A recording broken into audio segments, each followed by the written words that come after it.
আমি প্রথমেই আমরা এই মন্ত্রণালয়ের দায়িত্ব নেওয়ার পরে আমি বারবার একটি কথা বলেছিলাম যে আমাদের সরকারের তিনটি হচ্ছে চ্যালেঞ্জিং আমাদের এইখানে আমাদের এই মন্ত্রণালয়ের কাজ। সেটা হচ্ছে যে প্রথম হচ্ছে আমাদের ফারাক্কা, সেই ফারাক্কা আগামী 11ই ডিসেম্বর আমাদের ফারাক্কা যে চুক্তি 30 বছর চুক্তি ছিল সেই ফারাক্কা চুক্তি শেষ হবে। কাজে সেই চুক্তি নবায়ন করা এবং সেই চুক্তি কীভাবে করতে পারি, যেভাবে আমরা করলে আমরা আরও বেশি পানি পেব, যেমন শহীদ জিয়াউর রহমান 1977 সালে যে চুক্তিটা করেছেন, এখন পর্যন্ত এই ফারাক্কা নিয়ে যতগুলো চুক্তি হয়েছে তার মধ্যে সেই চুক্তিটা ছিল সর্বকালে সবচেয়ে ভালো এবং গ্রহণযোগ্য এবং বাংলাদেশের জন্য সময়োপযোগী।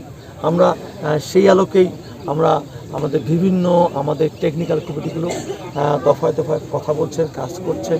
আমরা ইতিমধ্যে টিম গঠন করেছি যারা ভারতের সরকারের সঙ্গে কথা বলছেন।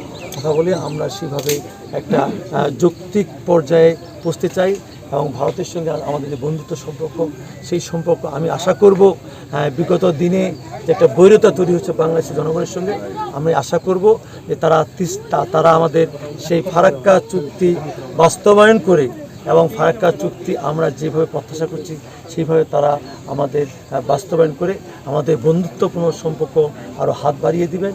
আর আমাদের পদ্মা ব্যারেজটা বাংলাদেশে আমাদের একক সিদ্ধান্তের বিষয়। তারপরেও আমরা সেই ক্ষেত্রে যদি আমাদের এই পদ্মা ব্যারেজের আপনারা নিশ্চয়ই দেখেছেন যে আমাদের 35,000 কোটি টাকার প্রজেক্ট, সেই প্রজেক্ট বাস্তবায়ন করার ক্ষেত্রে আমরা যদি কোনো দেশের সহায়তা লাগে, সেখানে আমাদের একনেকে পাস হয়েছেন।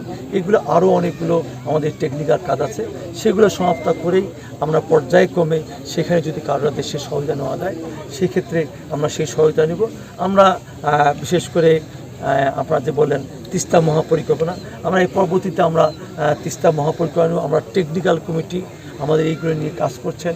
আমরা দফায় দফায় এগুলো নিয়ে আমরা আমাদের বিশেষ করে মন্ত্রণালয়ে যারা বিভিন্ন পর্যায়ে টেকনিশিয়ান আছেন, এই সব নদী আমাদের বিশেষ করে এইসব নিয়ে কাজ করেন, তাদেরকে নিয়ে আমরা কথা বলছি এবং মাননীয় প্রধানমন্ত্রীর সঙ্গে কথা বলছি।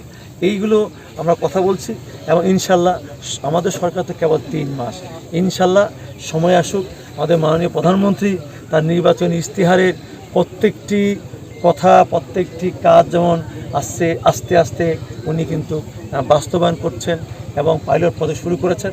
আমার বিশ্বাস উনি ইনশাল্লাহ আমরা সেইভাবে আমরা প্রস্তুতি দিচ্ছে এবং সেইভাবে আমরা সময়ন্তে আমরা আমাদের তিস্তা পরিকল্পনারও বিষয়টা আমরা দৃষ্টিগোচর হবে।